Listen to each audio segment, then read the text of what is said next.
Hello friends, வணக்கம். தமிழக வேளாண் பட்ஜெட் 2026 விவசாய வளர்ச்சிக்காக முக்கிய அறிவிப்புகள் பற்றி இந்த வீடியோவில் பார்க்கலாம். அதற்கு முன்னாடி நம்ம சேனலை இதுவரைக்கும் சப்ஸ்கிரைப் பண்ணலன்னா சப்ஸ்கிரைப் பண்ணிக்கங்க. அப்படியே பக்கத்தில் உள்ள பெல் ஐக்கானை மறக்காம பிரஸ் பண்ணிக்கங்க. தமிழகத்தில் சட்டப்பேரவை தேர்தலை முன்னிட்டு தாக்கல் செய்யப்பட்ட இடைக்கால பட்ஜெட்டின் தொடர்ச்சியாக தமிழ்நாடு அரசு வேளாண் துறைக்கான முக்கிய அறிவிப்புகளை வெளியிட்டது. நிதி அமைச்சர் தங்கம் தென்னரசு பொது பட்ஜெட்டை தாக்கல் செய்ததை அடுத்து வேளாண் துறை அமைச்சர் MRK பன்னீர்செல்வம் வேளாண் பட்ஜெட்டை சமர்ப்பித்து பல்வேறு நலத்திட்டங்களையும் நிதி ஒதுக்கீடுகளையும் அறிவித்திருக்கிறார். விவசாய நிலத்தின் வளத்தை பாதுகாக்க மண்ணுயிர் காத்து மண்ணுயிர் காப்போம் திட்டம் கடந்த ஆண்டு அறிமுகப்படுத்தப்பட்டு ரூபாய் 178 கோடி நிதியில் செயல்படுத்தப்பட்டதாகவும் இதுவரை 21 லட்சத்திற்கும் மேற்பட்ட விவசாயிகள் பயன்பெற்றுள்ளதாகவும் தெரிவிக்கப்பட்டது. கடந்த 5 ஆண்டுகளில் 184 லட்சம் ஏக்கர் பரப்பளவில் பயிர் காப்பீடு செய்யப்பட்டு சுமார் 80 லட்சம் விவசாயிகள் இணைந்துள்ளனர். இதற்காக ரூபாய் 6073 கோடி மானியம் வழங்கப்பட்டுள்ளது.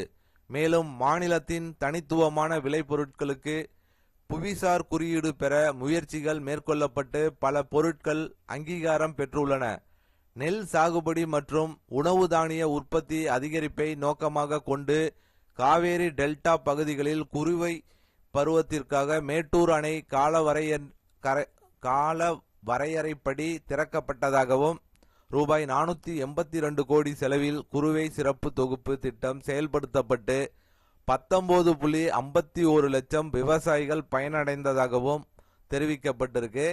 2025-26 ஆண்டில் 12.48 லட்சம் ஏக்கரில் நெல் சாகுபடி செய்யப்பட்டு இது முந்தைய ஆண்டை விட குறிப்பிடத்தக்க உயர்வாகும். மேலும் கடந்த 5 ஆண்டுகளில் 77,000க்கும் மேற்பட்ட வேளாண் இயந்திரங்கள் மானியத்துடன் வழங்கப்பட்டுள்ளதுடன் 1320 இயந்திர வாடகை மையங்கள் தொடங்கப்பட்டுள்ளன.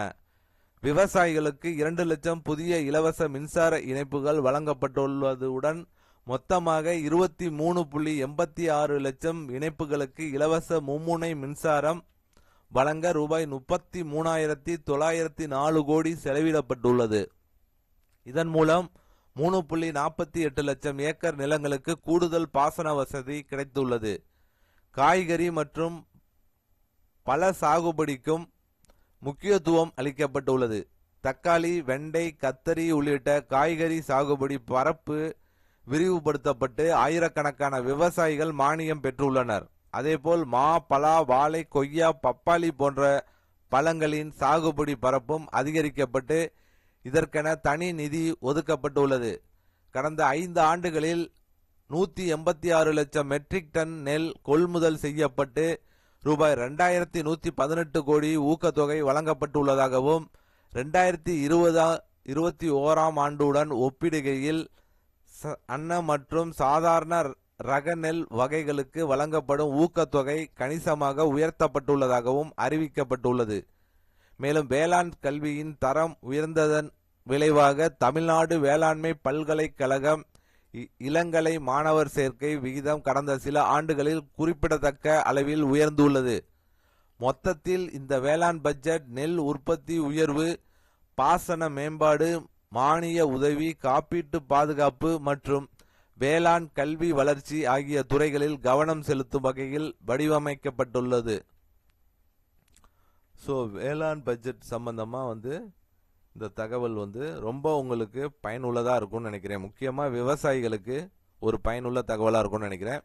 இந்த வீடியோ பிடித்திருந்தால் லைக் பண்ணுங்க, ஷேர் பண்ணுங்க. மீண்டும் இது போன்று வேற ஒரு வீடியோவில் சந்திப்போம்.